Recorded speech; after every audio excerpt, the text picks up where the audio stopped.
दोस्तों से पहले एक वीडियो में आपको दे चुका हूँ, अगर आपको इसका नोटिफिकेशन नहीं मिला हो तो आप इसको चेक कर लीजिएगा। सो यूएस मार्केट में अभी अच्छी तेजी चल रही है। डाउ जोन्स आप देख सकते हैं 750 पॉइंट्स ऊपर है, 1.45% का जंप है। ओपनिंग डेटा आपके सामने है जिसमें चार्ट का पैटर्न अभी तक तो काफ़ी सही देखने को मिल रहा है। नेस्टेक अभी नीचे 93 पॉइंट्स डाउन। फैंग की बात करें 108 पॉइंट्स नीचे है, यानी यूएस मार्केट अभी मिक्स है। क्या रीज़न बना तेजी के पीछे का? तो चिप कंपनी के स्टॉक्स रीबाउंड कर रहे हैं। आपको बताइए, चिप कंपनी के स्टॉक्स अभी नीचे गए थे कुछ दिन पहले, जिसमें आईटी कंपनीज के स्टॉक्स ने अच्छा किया। और जैसे न्यूज़ आएगी कि एआई कंपनीज में बबल है, वैल्यूएशन ज़्यादा है, या कुछ भी नेगेटिव न्यूज़ होगी, तो एआई कंपनीज यानी जो चिप कंपनीज उनके स्टॉक्स नीचे आएंगे और आईटी कंपनीज के स्टॉक अच्छा करेंगे। लेकिन अभी चिप कंपनीज अच्छा करी तो हो सकता है मंडे को आईटी कंपनीज में थोड़ी सी पिटाई देखने को मिल जाए। सो आगे चलते हैं। एक ही कंपनी का नाम सामने आता है, माइक्रोन। चिप्स के अंदर काफ़ी अच्छी कंपनी है, रिटर्न वाइज अच्छे रिटर्न्स इसने दिए हैं पिछले कुछ समय में, जिसमें इसकी वैल्यूएशन भी आप देखोगे तो 54 का पी है। सो जब भी बबल बनता है उसके पीछे का रीज़न वैल्यूएशन होता है, और जब रियलिटी सामने आती है तो पता चलता है कि जो वैल्यूएशन दे दी है तो गलत दे दी। फिर 50 की वैल्यूएशन 20 पे आती है और स्टॉक्स क्रैश करते हैं। लेकिन अगर नंबर्स अच्छे आ गए तो ये वैल्यूएशन मेंटेन होती है, और वही सिचुएशन अभी इसमें देखने को मिल रही है। देखो ऊपर से नीचे तो आया है, यानी सेलिंग तो चल रही है, 11% अभी ऊपर है। और इसके पिछले कुछ क्वार्टर्स देखे बहुत ही अच्छे गए। आप देख सकते हैं हर जगह आपको बीट देखने को मिलेगा। तो जब तक एआई कंपनी के ऐसे रिजल्ट आएंगे, जब तक कोई वैल्यूएशन का बबल नहीं है, और अच्छी वैल्यूएशन मेंटेन भी रह सकती है। ठीक है, तो जब तक नंबर्स आ रहे, जब तक वेल एंड गुड, कोई दिक्कत नहीं है।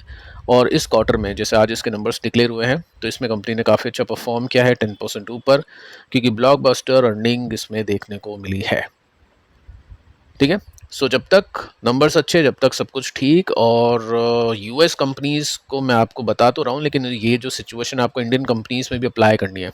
सो जस्ट अपन यहाँ से सीख रहे हैं। हो सकता है माइक्रोन अपने पास में नहीं हो, या फिर अपन लेगे भी नहीं, लेकिन फिर भी यहाँ पे सीख सकते हैं। अब इस वजह से क्या हो चुका है, आईटी कंपनीज के स्टॉक्स हो सकता है अंडर परफॉर्म कर जाए मंडे के दिन।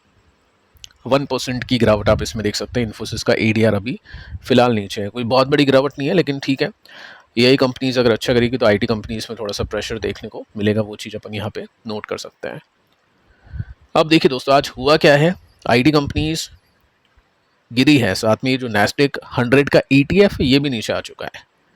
सो कल ही हमने चर्चा की थी प्रीमियम को लेकर। काफ़ी लोग प्रीमियम को लेकर क्वेश्चन कर रहे हैं, कमेंट में मैंने वैसे कुछ जवाब दे दिए थे कि प्रीमियम आप कैसे देख सकते हैं। अभी मैं आपको थोड़ा सा इसमें डिटेल में समझा देता हूँ, वेबसाइट वगैरह कि आप कैसे इनके प्रीमियम्स को देख सकते हैं।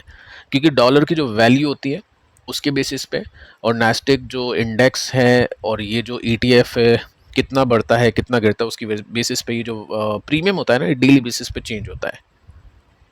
सो अगर प्रीमियम 5% से ऊपर है, इट मीन्स खराब। सो आज 3% की गिरावट इसमें हो चुकी है। फैंग की बात करें 3% नीचे है। लेट्स सी कि मंडे को ऊपर जाता है या फिर नहीं। बाकी मैं आपको प्रीमियम बता देता हूँ। देखिए दोस्तों, एक वेबसाइट है जिसका नाम है पी फिन टूल्स। कोई प्रमोशन नहीं है, जस्ट आपके क्वेश्चंस आते हैं तो उसके बेसिस पे यहाँ पे बता रहा हूँ आपको। जाओगे आप वेबसाइट के अंदर, यहाँ पे फॉर इन्वेस्टर का एक कॉलम आएगा जिसमें ETF INAV मॉनिटर, इस पर आप क्लिक कर सकते हैं। उसके बाद में आप देखोगे तो यहाँ पे कई सारी कैटेगरीज आपको देखने को मिलेगी, जिसमें आप चाहे तो इंटरनेशनल ETF यूज़ कर सकते हैं। गोल्ड का देखना है गोल्ड का देख लो, सिल्वर है, डोमेस्टिक इक्विटी ETF है। सो अभी अपन इंटरनेशनल देख लेते हैं, क्योंकि ये फैंग और नैस्डैक 100 की प्रीमियम आपको बताएगा। सो यहाँ पे आप नोट कर सकते हैं, मोतीलाल ओसवाल नैस्डैक 100 अभी भी 21% के प्रीमियम पे है, और ये 5% के ऊपर का प्रीमियम है। It means bad for long term investor, क्योंकि जब भी नैस्डैक गिरेगा तो ये जो ETF है ज़्यादा गिरेगा नैस्डैक के कंपैरिजन में, जो अभी हम कुछ दिनों से देख भी पा रहे हैं। साथ में हम फैंग की बात कर लेते हैं, तो 18% का प्रीमियम यहाँ पे देखने को मिला है, क्योंकि फैंग का जो ETF है वो थोड़ा सा ज़्यादा गिर गया है नैस्डैक 100 के कंपैरिजन में।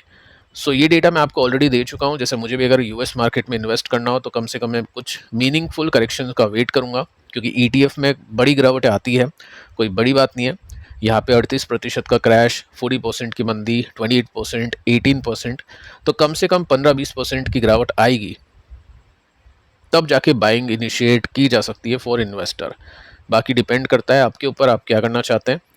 फैंग की बात करें तो फैंग का भी डेटा मैं आपको दे चुका हूँ, जिसमें 50%, 34%, 16%, तो एटलीस्ट 15-20% का यहाँ पे ड्रॉप दिखेगा ETF में, चाहे वो प्रीमियम के जाने से हो या फिर वो फैंग और नैस्डैक के गिरने से हो, देखा जाएगा। सो लेट्स सी क्या होता है अभी। बाकी जो होल्ड करे इन्वेस्टर उनके लिए वेल एंड गुड, क्योंकि चिप मेकर कंपनीज के नंबर्स अच्छे आ चुके हैं, तो हो सकता है AI कंपनीज जो बाकी कंपनीज हैं उनमें तेजी वापस से लौटे।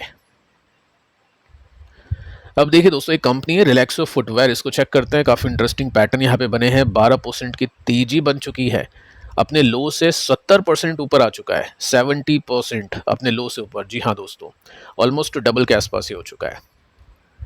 सो मार्केट कैप 10,000 करोड़, 57 का पी रेशियो है। अब ये वैल्यूएशन जैसे हमने माइक्रोन की देखी थी 50 अबव, वैसे नंबर्स भी उसने दिए थे। और इस कंपनी के नंबर्स मैं आपको सबसे पहले बताना चाहूँगा Q4 के कैसे थे। अच्छे थे, स्टॉक चला था नंबर्स देखने के बाद में। इट मीन्स बाजार की एक्सपेक्टेशंस को इसने बीट किया है। आगे चलते हैं, नंबर्स को देख लेते हैं पिछले क्वार्टर के। यहाँ पे थोड़ा सा मार्जिन में इम्प्रूवमेंट आप देख सकते हैं, नेट प्रॉफिट बढ़ता हुआ देख सकते हैं, सेल्स बढ़ती हुई देख सकते हैं। तो तीनों चीज़ें बड़ी है। सो ये चीज़ बाजार को पसंद आई। आज एकदम से इतनी बड़ी तेजी कैसे आ गई, क्या रीज़न है इसके पीछे का? देखिए दोस्तों, ऑफिशियल कोई न्यूज़ नहीं है कंपनी को लेकर, लेकिन डेफिनेटली यहाँ पे हमने देखा कि ऑटोमोटिव कंपनीज के स्टॉक्स चले हैं, क्योंकि क्रूड का प्राइस गिरा है, रबड़ इन सब चीज़ों में काम आता है। हो सकता है उस वजह से यहाँ पे तेजी बनी हो। सेकेंड रीज़न आपको बताइए Q1, क्योंकि Q4 के रिजल्ट अच्छे थे। सो Q1 में अच्छे नंबर्स आने की संभावना यहाँ पे बन रही है।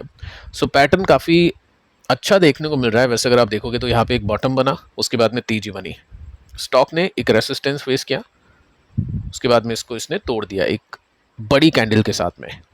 इट मीन्स एक ब्रेकआउट, उसके बाद भी स्लोली स्लोली ऊपर जा रहा था। आज एक और ब्रेकआउट इसने काफ़ी बड़ी कैंडल के साथ में दे दिया है, यानी यहाँ पे बाइंग तो चल रही है बड़े प्लेयर्स की तरफ से, और स्टॉक अपने बॉटम से 80% के आसपास ऊपर आ चुका है।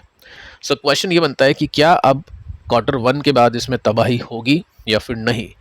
सो हम क्या कर सकते हैं, सबसे पहले इसके ब्रॉडर व्यू को देखेंगे, जिसमें अभी भी स्टॉक 71% नीचे है, अप ट्रेंड में नहीं है स्टॉक, अभी भी डाउन ट्रेंड के अंदर है। और इसमें अप ट्रेंड कैसे देख सकते हैं अपन, किस लेवल को एक रेसिस्टेंस मान सकते हैं। उससे पहले मैं आपको इसके प्रॉफिट को दिखा देता हूं, जिसमें वाइनोवा बेसिस के प्रॉफिट है। 300 करोड़ के आसपास के प्रॉफिट पहुंचे थे, उसके बाद में 150 करोड़ का प्रॉफिट इसका पहुंच गया था, यानी 50% प्रॉफिट गिरना। सो स्टॉक गिर गया 80%, क्योंकि प्रीमियम वैल्यूएशन पे था। इन नंबर्स को देखते हुए, इनकंसिस्टेंसी को देखते हुए, तो फिर उसके बाद में क्या होता है, स्टॉक खराब भी करता है, क्योंकि 150 का प्रॉफिट आ गया। अब देखिए दोस्तों, यहाँ से 150 के बाद में 150, 200, 180 की रेंज में प्रॉफिट अटका हुआ है। इसका मतलब यहाँ पे कुछ मीनिंगफुल ब्रेकआउट अभी तक तो प्रॉफिट ने दिया नहीं है। ठीक है, Q1 में देखते हैं क्या होता है। सो ये कहना कि स्टॉक यहाँ से चल के ऑल टाइम हाई पे जाएगा, वो तो पॉसिबल नहीं दिखता है। ठीक है, उसके बाद में हम क्या कर सकते हैं, Q1 के रिजल्ट को देखेंगे और समझेंगे कि लगातार 2 क्वार्टर अच्छे गए हैं, मैनेजमेंट की कमेंट्री भी अच्छी है क्या। और एक लेवल है जो आपको यहाँ पे देखना होगा, ये है इसका रेसिस्टेंस का लेवल। अगर ये ब्रेक हो जाता है, सबसे देखो बड़ी बात ये है, जो इन कंपनीज पे जिनके स्टॉक्स गिरते हैं, ऊपर जाना कोई बड़ी बात नहीं है, ऊपर जाकर टिकना बड़ी बात है, क्योंकि ये सेल ऑन राइज के पैटर्न बनाते हैं। यहाँ पे आप नोटिस करोगे तो उसमें अच्छी तेजी, उसके बाद में फिर गिरावट, ये तेजी फिर गिरावट। सो ये देखना काफ़ी इंटरेस्टिंग होगा।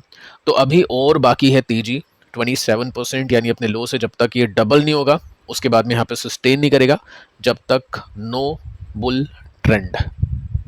और नंबर्स इसको वेरीफाई कर देंगे, अगर नंबर्स अच्छा आए होंगे तो। नंबर्स के बिना अगर ये चलता है तो भी खराब है, नंबर्स अच्छे आ गए और नहीं चले तो भी खराब है। टेक्निकली फंडामेंटली दोनों का बैलेंस यहाँ पे होना चाहिए। सो फिलहाल इस वीडियो में इतना ही, पिछले वीडियो को आप देख लेना। मिलते हैं नेक्स्ट वीडियो में, तब तक के लिए बाय बाय।